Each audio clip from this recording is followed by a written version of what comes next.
Praise the Lord. கர்த்தருடைய பரிசுத்த நாமம் மகிமைப்படுவதாக. இன்றைய தியானம் நீதிமொழிகள் 29ஆம் அதிகாரம். இந்த நாள் தியானத்திற்கான தலைப்பு தூய்மையான வார்த்தைகள்.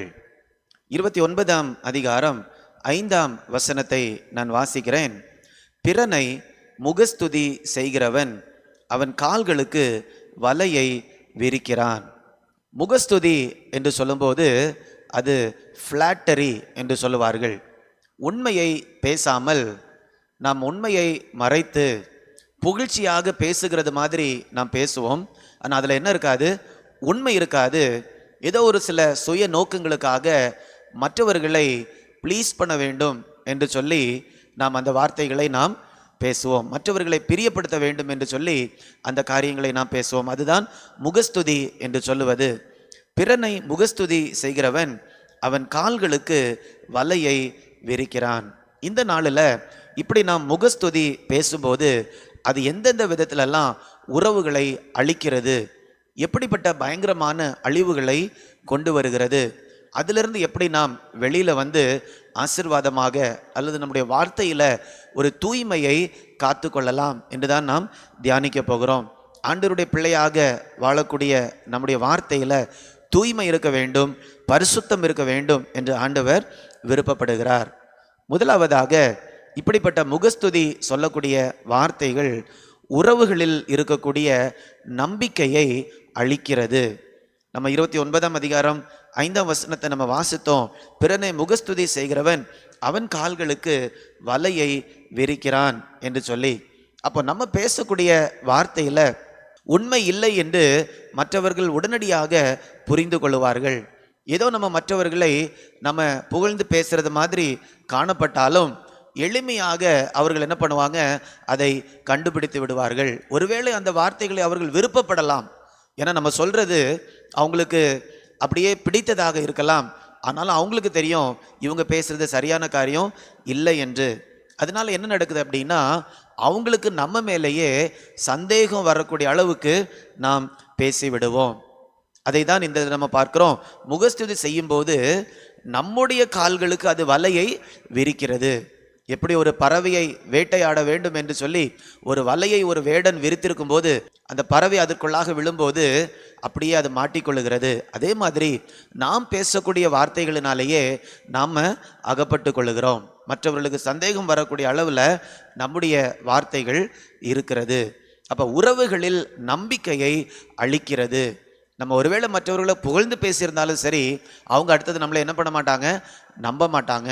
நம்ம வாயில் உண்மை இருக்கிறது என்று அவங்க என்ன பண்ண மாட்டாங்க? நம்பவே மாட்டார்கள். உறவை அளிக்கிறது. இரண்டாவதாக பாராட்டுதலை பெறுவதற்கு நம்மை அடிமையாக்குகிறது. நிறைய பேர் இந்த காரியத்திற்காக அடிமையாயிருப்பாங்க. அவங்கள பாராட்டுவதற்கு யாருமே இருக்க மாட்டாங்க. அப்படிப்பட்ட நேரத்தில் என்ன பண்ணுவாங்கன்னா, மற்றவர்களை அவர்கள் தேவையில்லாமல் புகழ்ந்து பேசுவார்கள். அதில் சத்தியம் இருக்காது. ஏன்னா வார்த்தைகள் அப்படி இருந்தாலும் இவர்களுடைய இருதயம் எதற்காக ஏங்கி கொண்டு இருக்கும் தெரியுமா? நான் மற்றவர்களை இப்படி புகழ்ந்து பேசினா அவங்களும் என்ன பண்ணுவாங்க? பாராட்டுவாங்க. அப்போ இவர்கள் தங்களுடைய வாழ்க்கையில் அவங்க நல்லா ஸ்டேபிளாக இருக்கணும், உறுதியாக இருக்க வேண்டும் என்று உற்சாகம் அடைய வேண்டும் என்பதற்கு மற்றவர்களை சார்ந்து இருப்பார்கள். தேவனை சார்ந்து இருக்க மாட்டார்கள், சத்தியத்தை சார்ந்து இருக்க மாட்டார்கள். ஆனால் மற்றவர்களை சார்ந்து இருப்பார்கள். ஆனால் யாருமே இவர்களை பாராட்ட மாட்டாங்க. ஆனால் இவங்க எதுவுமே நல்லதையே செஞ்சிருக்க மாட்டாங்க. ஆனால் பாராட்டு வேண்டும் என்ற அந்த ஒரு ஏக்கத்தோடு மற்றவர்களிடத்தில் இவர்கள் முகஸ்துதியாக பேசும்போது எனக்கு பாராட்டு கிடைக்கும் என்ற விருப்பத்தோடு செயல்படுவார்கள். 27ஆம் அதிகாரம் 6ஆம் வசனத்தில் பார்க்கும்போது, சிநேகிதன் அடிக்கும் அடிகள் உண்மையானவைகள், சத்துரு இடும் முத்தங்களோ வஞ்சனை உள்ளவைகள். இப்போ இவங்க மற்றவங்களுக்கு முகஸ்துதியாக பேசும்போது அது மிகவும் வஞ்சனை உள்ளதாக காணப்படுகிறது. ஆண்டவரை பின்பற்றக்கூடிய நாம் ஒரு நாளும் அப்படி செய்யவே கூடாது. வஞ்சகர்களாக ஒரு நாளும் நாம் மாறவே கூடாது. நம்முடைய வார்த்தைகளை எப்பொழுதுமே தூய்மையானதாக வைத்து கொள்ள வேண்டும். மூன்றாவதாக இது உறவுகளில் காயங்களை ஏற்படுத்துகிறது. முகஸ்துதி செய்வது உறவுகளில் ஆழமான காயங்களை ஏற்படுத்துகிறது. சங்கீதம் 5:9 நான் வாசிக்கிறேன். அவர்கள் வாயில் உண்மை இல்லை, அவர்கள் உள்ளம் கேடுபாடுள்ளது, அவர்கள் தொண்டை திறக்கப்பட்ட பிரேத குழி, தங்கள் நாவினால் இச்சகம் பேசுகிறார்கள். ஒருவேளை அவங்க நாவினால இச்சகம் பேசலாம், மற்றவங்க அந்த நேரத்தில் அதை நம்புகிறதை போல கூட இருக்கலாம். ஆனால் வேதம் சொல்லுகிறது, ஒரு நாள் அவர்களுக்கு தெரிய வரும் இவர்களுடைய வாயில உண்மை இல்லை என்று. அப்போ உண்மை வெளியில வரும்போது அது என்னதை கொண்டு வருகிறது? உறவுகளில், ஒருவேளை நெருக்கமான உறவுகளில் இது நடக்கும்போது பயங்கரமான காயங்களை கொண்டு வருகிறது. அப்போ நம்ம வேலை பார்க்குற இடத்துல இருக்கக்கூடிய உறவுகள், குடும்ப உறவுகள், சபை உறவுகள், இதெல்லாம் நெருக்கமான உறவுகள், ஆண்டவர் அங்கீகரித்த உறவுகள். அப்போ இப்படிப்பட்ட உறவுகளில் நாம் முகஸ்துதி செய்து பேசும்போது அது பயங்கரமான காயங்களை மற்றவர்களுடைய உள்ளத்தில் கொண்டு வருகிறது. அப்படிப்பட்ட காரியங்களை நாம் ஒரு நாளும் செய்யக்கூடாது என்று ஆண்டவருடைய வார்த்தை எச்சரிக்கிறது. ஒரே வாயிலிருந்து ஆசீர்வதிக்கக்கூடிய வார்த்தையும் முகஸ்துதியும் வரவே கூடாது. ஆண்டவருடைய வார்த்தை இருந்தால் ஆண்டவருடைய வார்த்தை வர வேண்டும், முகஸ்துதி இருந்தால் முகஸ்துதி வரும். அப்படிப்பட்டவர்கள் ஆண்டவருடைய வார்த்தை எனக்குள்ளால் இருக்குதுன்னு என்ன பண்ண முடியாது, நம்ம சொல்ல முடியாது. ஒருவேளை நம்ம தவறலாம், ஒருவேளை நம்ம சொல்கிறது அதில் அந்த நேரத்தில் நம்ம உண்மைன்னு நம்ம நினச்சிருப்போம், ஆனால் அதில் உண்மை இருந்திருக்காது. ஆனால் அதை நம்ம ரியலைஸ் பண்ணும்போது நமக்கு தெரிந்தவுடன் என்ன பண்ணணும், யார்கிட்ட போய் நம்ம அந்த காரியத்தை தவறாக சொன்னோமோ அவங்கக்கிட்ட போய், நான் தவறுதலாக புரிந்ததுனால அந்த காரியத்தை அன்னைக்கு நான் அப்படி சொன்னேன், ஆனால் உண்மை இதுதான் என்று சொல்லக்கூடிய ஒரு தாழ்மை நமக்கு கண்டிப்பாக இருக்க வேண்டும். ஏன்னா நம்ம யார் வேணாலும் எந்த நேரத்தில் வேணாலும் நம்ம தவறலாம் இல்லையா? ஆனால் அந்த தவறை நம்ம உணர்ந்து கொண்டு நாம் மற்றவர்களோடு அதை சரி செய்யும் போது தான் உண்மையாக நம்ம நீதிமானாக இருக்க முடியும்.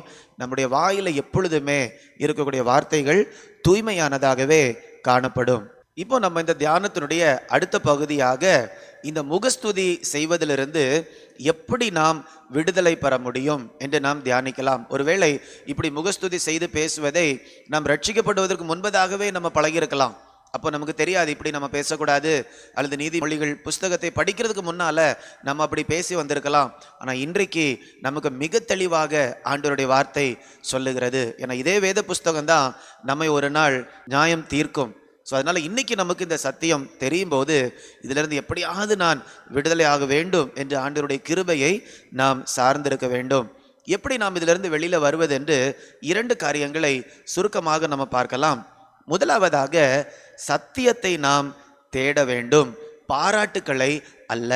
திரும்பவுமாக நான் சொல்லுகிறேன், சத்தியத்தை அல்லது உண்மையை நாம் தேட வேண்டும். உண்மை என்று சொல்லுவது வேதத்தில் படிக்கக்கூடிய உண்மை மாத்திரம் கிடையாது. வேதம் சத்தியம், இயேசு சொல்லியிருக்கிறார், நானே சத்தியமாக இருக்கிறேன். அந்த உண்மை மாத்திரம் கிடையாது. நம்ம பேசுவதில் உண்மை, மற்றவர்களோடு ஒரு சில காரியங்களை, ரகசியங்களை நம்ம பகிர்ந்து கொள்ளும்போது அதில் இருக்கக்கூடிய உண்மை, அதை தான் நம்ம இந்த இடத்துல நம்ம பார்க்கிறோம். இப்படிப்பட்ட உண்மையை நாம் தேட வேண்டும் உறவுகளில், பாராட்டுக்களை அல்ல. நீதிமொழிகள் 27ஆம் அதிகாரம் 6ஆம் வசனத்தில் கூட நம்ம பார்க்கிறோம், சிநேகிதன் அடிக்கும் அடிகள் உண்மையானவைகள். அப்போ சிநேகிதன், உண்மையான சிநேகிதன் எப்போவுமே நமக்கு எதை தான் சொல்லுவாங்க, உண்மையை தான் சொல்லுவார்கள்.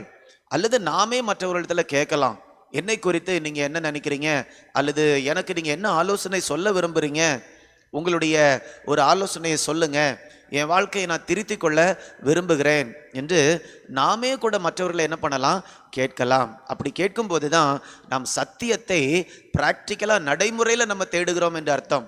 ஒருவேளை நம்ம சத்தியத்தை வேதத்தில் தேடலாம், இல்லை வேதத்தில் ஆண்டவரை குறித்த சத்தியங்கள் இதில் எழுதப்பட்டிருக்கிறது. ஆனால் நம்மை குறித்த சத்தியங்கள், நம்மை குறித்த உண்மைகளையும் கூட நாம் என்ன பண்ணணும், தேட வேண்டும். இயேசு ஊழியம் செஞ்சிட்டு இருக்கும்போது என்ன கேட்டார், என்னை யார் என்று நினைக்கிறார்கள், அப்படி தானே? அப்போ ஆண்டவர் மற்றவர்கள் என்ன நினைக்கிறாங்க, நீங்கள் உண்மையை சொல்லுங்க. ஆண்டவர் அந்த காரியங்களை அவர்களோடு பேசுகிறார். இன்னைக்கு நம்ம பயப்படுறோம், நான் இப்படி கேட்டுட்டேன் அப்படின்னா ஒருவேளை எனக்கு பிடிக்காத காரியத்தை இவர்கள் சொல்லிவிட்டார்கள் என்றால் என்னுடைய சுயமரியாதையே போய்விடும். இப்படிப்பட்ட பயத்தினால நம்ம உண்மையை உறவுகளில் என்ன பண்ணுறதில்ல, அதிக நேரத்தில் தேடுகிறது இல்லை. ஆனால் இதுக்கு முன்னால் நம்ம பார்த்தது மாதிரி பாராட்டுகளை மாத்திரம் என்ன பண்ணுறோம், நாம் தேடுகிறோம். அப்போ இதிலிருந்து நம்ம வெளியில் வரணும், முகஸ்துதியிலிருந்து வெளியில் வரணும்னா சத்தியத்தை உண்மையாக நாம் தேட வேண்டும் உறவுகளில். அதான் சிநேகிதன் அடிக்கும் அடிகள் உண்மையானவைகள். அப்போ சத்தியத்தை நம்ம தேடும்போது மற்றவங்க சத்தியத்தை சொல்லுவார்கள். அது ஒருவேளை நமக்கு அடி வாங்குறது மாதிரி கூட இருக்கலாம், ஆனால் அதில் மிகப்பெரிய வளர்ச்சி கண்டிப்பாக காணப்படும். இரண்டாவதாக, உண்மையை சொல்லுகிறவர்களோடு நாம் என்ன பண்ண வேண்டும், பழக வேண்டும். ஒரு சில நேரத்தில் நம்மை குறித்த உண்மையை ஒரு சிலர் சொல்கிறாங்கன்னு வச்சுக்கோமே, நம்ம என்ன பண்ண மாட்டோம், 2வது தடவை அவங்கள்ட்ட போய் நம்ம பேச மாட்டோம். அவங்க இந்த பக்கம் வந்தால் நம்ம அந்த பக்கம் ஓடிடுவோம். ஏனென்றால் இவர்கள் என்னை பற்றி எதையாவது சொல்லிவிடுவார்கள். இந்த மாதிரி நாம் என்ன பண்ணுறோம், நினைத்து அவர்களை விட்டு நாம் ஓடி விடுகிறோம். ஆகாப் ராஜாவுக்கு இப்படிப்பட்ட ஒரு பழக்கம் இருந்தது. யோசபாத் ராஜா கேட்குறாரு, சத்தியத்தை சொல்லக்கூடிய ஒரு தீர்க்கதரிசி இங்கே உண்டா என்று சொல்லி. ஆனால் அவர் ஒரே ஒரு சத்தியம் பேசக்கூடிய தீர்க்கதரிசியை மாத்திரம் என்ன பண்ணலை, அவர் தேடி போகவில்லை. யார் இவரை பாராட்டுகிற விதமாக பேசினார்களோ அப்படிப்பட்ட நபர்களை மட்டும் தீர்க்கதரிசி என்று சொல்லி தன்னோடு கூட வைத்து கொண்டார். ஆனால் உண்மையை, சத்தியத்தை தேவ சமூகத்திலிருந்து பேசக்கூடிய நபரை என்ன பண்ணலை, அவரோடு வைத்து கொள்ளவில்லை. அப்போ நம்ம முகஸ்துதியிலிருந்து எப்படி நம்ம விடுதலை ஆக முடியும் அப்படின்னா, பாராட்டை தேடக்கூடாது, உண்மையை, சத்தியத்தை நாம் தேட வேண்டும். அப்பொழுதுதான் நம்முடைய நோக்கங்கள் சரியானதாக காணப்படும். நம்முடைய நோக்கங்கள் சரியானதாக காணப்படும் போது அது நம்முடைய வார்த்தையில வெளிப்படும். அப்போ உண்மையான நோக்கம், உண்மையான இருதயத்திலிருந்து வார்த்தைகள் வெளியில வரும்போது நம்முடைய வார்த்தைகள் எப்படி இருக்கும், தூய்மையான வார்த்தைகளாக, பரிசுத்தம் உள்ள வார்த்தைகளாக கண்டிப்பாக காணப்படும். இப்படிப்பட்ட வாழ்க்கையை வாழ்வதற்கு தான் ஆண்டவர் நம்மை அழைத்திருக்கிறார். முகஸ்துதியை நம்ம இன்னைக்கே ஒழித்து போடுவோம். உண்மையை பேசி சத்தியத்தை மாத்திரம் நாம் அன்போடு நாடுவோம். நாம் ஜெபிக்கலாமா? அன்பின் ஆண்டவரே, உமக்கு நாங்கள் நன்றி செலுத்துகிறோம் அப்பா. முகஸ்துதி செய்து பேசுவது எவ்வளவு பெரிய கொடிய பாவம், எந்த அளவுக்கு அது உறவுகளை அழிக்கிறது என்று நாங்கள் பார்க்கிறோம் ஆண்டவரே. இப்படிப்பட்ட கொடுமையான காரியத்தை ஒருபோதும் நாங்கள் எங்களுடைய உறவுகளில் செய்யாதபடிக்கு ஆண்டவர் எங்களுடைய வாய்க்கு காவல் வைக்கும்படியாய் ஜெபிக்கிறேன். எங்களுடைய நோக்கங்களை பரிசுத்தப்படுத்தும்படியாய் ஜெபிக்கிறேன். எங்களுடைய இருதயத்தை ஆண்டவர் பரிசுத்தப்படுத்தும்படியாய் ஜெபிக்கிறேன். எங்களுடைய வார்த்தைகள் எல்லாம் கிருபை பொருந்தினதாக இருக்க ஆண்டவர் கிருபை தாருங்க. எங்களுடைய வார்த்தை எல்லாம் அன்பினால் நிரப்பப்பட்டதாக இருக்கும்படியாய் ஜெபிக்கிறேன்.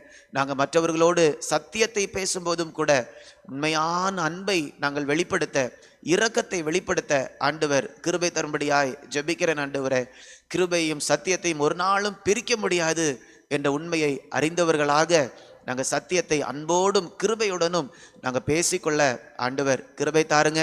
சத்தியம் பேசுகிறவர்களோடு நாங்கள் கலந்து நடக்க ஆண்டவர் கிருபை தாருங்க. பாராட்டுகளை ஒரு நாளும் விரும்பாதபடிக்கு உம்முடைய சந்நிதியில் தூய்மையாக காணப்பட கிருபை தாருங்க.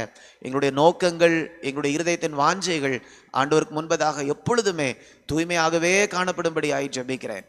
மீட்பர் இயேசுவின் மூலம் கேட்கிறேன் நல்ல பிதாவே. Amen. Amen. God bless you. God bless you.